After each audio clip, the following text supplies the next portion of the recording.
bombastic side-eye, criminal offensive side-eye. Tapi bohong.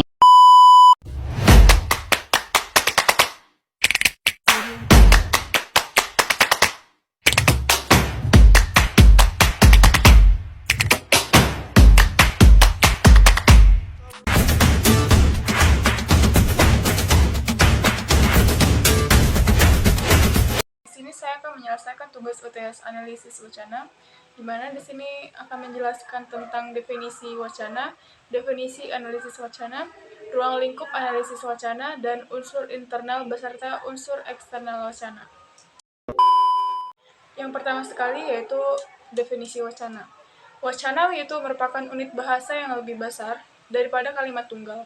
Hal itu mencakup serangkaian kalimat atau tuturan yang membentuk teks atau ke konteks komunikasi. Wacana juga tidak hanya sekedar kumpulan kalimat, lebih dari itu, wacana juga membawa sebuah informasi, gagasan, dan juga makna yang lebih kompleks. Wacana dapat berupa teks tertulis seperti artikel, cerita, atau pidato, maupun tuturan lisan seperti percakapan atau pidato spontan. Yang kedua yaitu definisi analisis wacana. Analisis wacana merupakan sebuah pendekatan dalam bidang linguistik yang bertujuan untuk memahami bagaimana bahasa digunakan dalam konteks sosial, budaya, politik, dan historis tertentu. Tujuannya yaitu untuk mengungkap struktur bahasa yang kompleks dan juga memahami makna yang terkandung dalam teks atau tuturan, serta menafsirkan bagaimana bahasa digunakan untuk membentuk identitas dan realitas sosial. Selanjutnya yaitu ruang lingkup analisis wacana. Hal ini mencakup berbagai aspek dalam studi bahasa dan linguistik yang bertujuan untuk memahami bagaimana bahasa digunakan dalam konteks sosial, budaya, politik, dan historis tertentu. Dalam analisis wacana, peneliti juga memperhatikan tidak hanya struktur dan makna bahasa dalam teks, tetapi juga konteks luas di mana teks tersebut dihasilkan dan juga dipahami. Ada juga unsur internal wacana yang terbagi menjadi 3, yang pertama sintaksis, yang kedua semantik, dan yang ketiga pragmatik. Sintaksis ini merujuk pada sebuah struktur kalimat dalam teks. Analisis sintaksis juga memperhatikan bagaimana kata-kata disusun menjadi frasa dan juga kalimat, serta hubungan antara komponen-komponen kalimat tersebut. Yang kedua, semantik. Hal ini merujuk pada makna kata, frasa, dan juga kalimat dalam teks.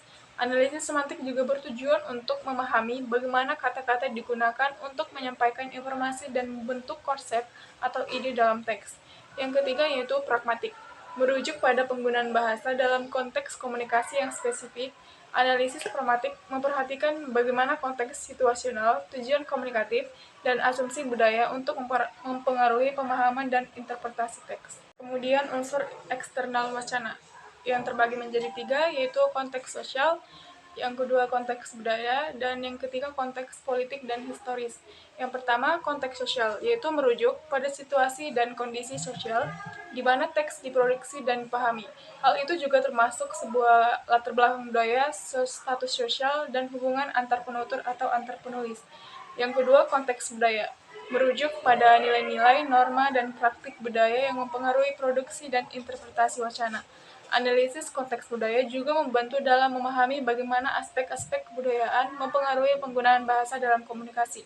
Yang ketiga, konteks politik dan historis yang merujuk pada faktor politik dan sejarah yang mempengaruhi pembentukan dan penggunaan bahasa dalam teks.